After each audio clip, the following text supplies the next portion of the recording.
Yun mga kaprondi, no? Sagutin ko lang itong tanong ng aking followers dito sa Medyo na ni-reveal ko nakaraan at kung saan ko nabili. Tapos may problema kasi siya dito sa kanyang plastic lever dito sa taas, no?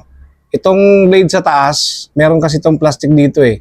Yung pinagkakapitan nitong upper blade, yun yung plastic, nabungi daw. Sabi niya dito, Kapromdi, yung Medyo ko, nabali yung plastic na pinagkakabitan ng spring. Ito nga, yung spring nito nandito, tsaka yung pinagkakabitan nitong upper blade.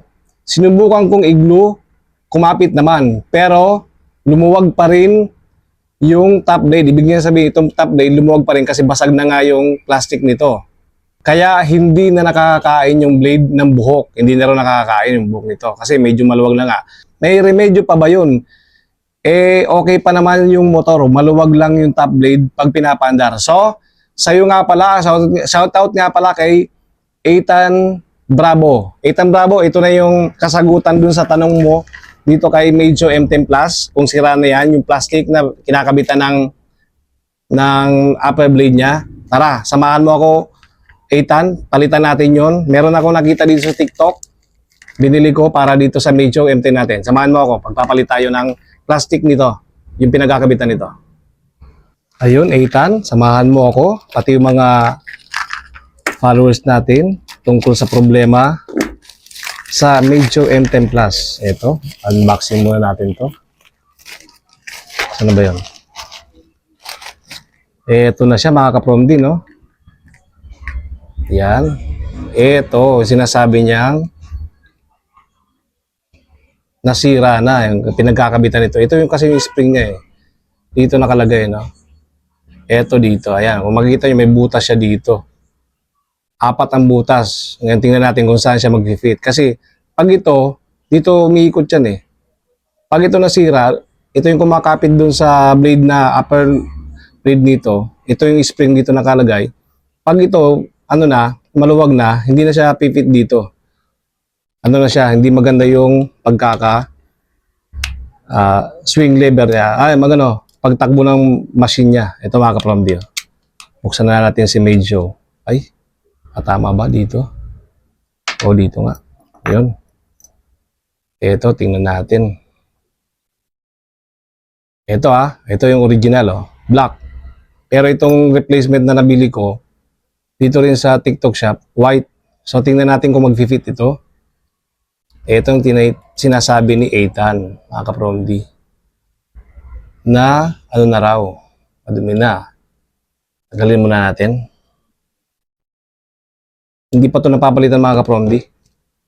Ito, di ba? Replacement niya. Ayan. Ito yung original na Medyo. Ito, replacement. Pero tingnan natin kung fit ba siya.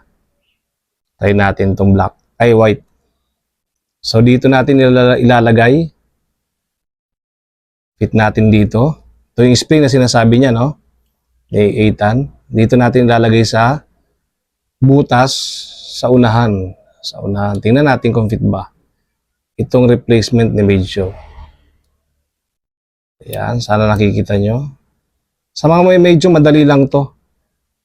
Yun. May nakita kasi ako dito sa TikTok. Mura lang. Ayan nakabit na natin. So, ilalagay natin itong upper blade. Itong sinasabi niya upper blade na hindi na maganda mag-perform. Ito, saktong-sakto mga kapromdi Fit na fit nga to. Mura lang to mga kapromdi.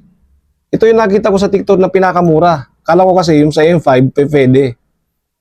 Mukhang okay naman tong replacement. Tingnan natin, Lagyan natin yung tornilyo muna.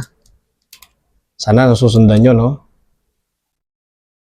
Asan ba yung isang tornilyo? Wala na. Ito. Sana maganda ang pagkaka-fit nito. So, tingnan ko muna. Bago natin sa bagay, kahit hindi natin muna i-zero gap, Basta may kabit lang natin. Mapakita ko lang sa inyo kung fit ba talaga. Kahit ako, hindi pa ako nakakapagpalit nito. Pero dahil hinahanap ni Ethan kung may replacement ba, ito nakakita ko ng mura sa TikTok. Ayan. Ayan, may click lever, di ba? Try na natin kung pipit ba. Ay, solid. Parang bago ulit, mga kapromdi. Parehas na parehas. Yun, parehas na parehas po siya, Walang pinagkaiba. Ganun pa rin. Ito, ganun pa rin. Ayun, Ethan, Solve lang ang problema mo. Mura-mura lang to. 100 plus lang. Hinanapan talaga kita dito sa TikTok ng replacement na mura. Kasi iba kasi mahal ito. Mahal itong plastic pinagkakabitan ng spring at saka itong upper blade na ceramic. Yun, solve na ang problema ni Ethan. Sana'y nakatulong Ethan. Comment lang kayo mga kaprom din, kung ano yung sira ng medyo nyo. Nakaraan din, nagpalit din ako ng click lever nito. Kaya dito kay medyo kaya ito, lutong na naman, Diba? Solid na solid. Yun, abangan yung mga solusyon ko pa dito kay medyo kung ano yung mga replacement na mura pwede natin magawa kay medyo. Ayun. Ayos na ulit. Kita mo naman, Ethan, solve. Diba? Ito yun. Hindi ko alam kung ibabalik ko pa to o ito muna susubukan ko. Subukan ko muna to, hindi ko muna ibabalik yung original niya. Okay, kung may gusto dito mga kaprom din, sira pa rin, sira din yung ganito nyo, palitan nyo. Bili na lang kayo ng ganito. Plastic replacement kay Medjo. Solid. Parehas na parehas lang. Kopya-kopya, replacement niya. Okay.